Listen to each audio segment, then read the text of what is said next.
Time to talk more business with Timothy Renshine from Business in Vancouver. And this is an issue, Timothy, that the NDP chose to launch their platform from yesterday. The film industry, right. Tax credits. This comes on the heels of the controversial Times of India awards. Yeah, let the vote buying begin. Yeah, exactly.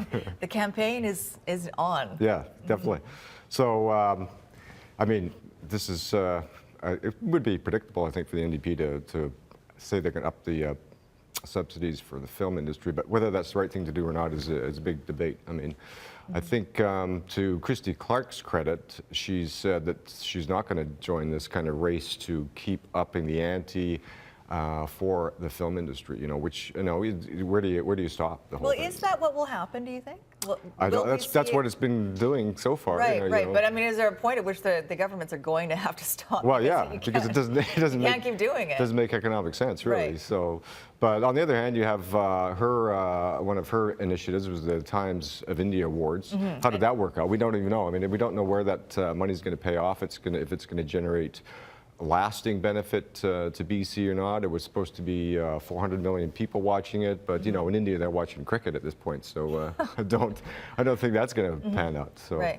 Well, let's talk. I mean, it's sort of a confusing issue, the film industry in BC, and whether or not these tax credits will really work, and will they bring more productions to BC? Also, there, you know, some critics say that the numbers that are used to prop up the industry that say it generates this much spin-off business in BC are not quite accurate. Well, yeah, I mean, they're rough estimates, really. I mean, the NDP says it's going to cost maybe 45 million, but who knows? I mean, that's... they say the tax credits will cost 45 million, but that it will generate 93 million. Well, yeah, I mean, where do they get that number from? Do you trust those guys? I don't know. I don't trust any numbers until they're finalized, right? Yeah, I mean, already there's about 300 million being allocated to the film industry from government or taxpayers, really. So, you know, I think really the long-term answer is to build a creative industry here, and that's, say, if you look at Emily Carr University, where they've got a new campus, $130 million campus, which is going to work with business to create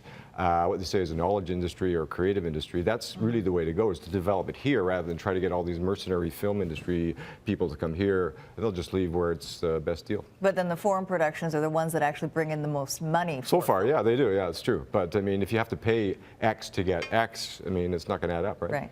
All right, Timothy. Well, it's Election Day, and apparently they choose their pilots. They finalize their pilots the day after Election Day in BC. So right. We'll see what happens. Thanks very much.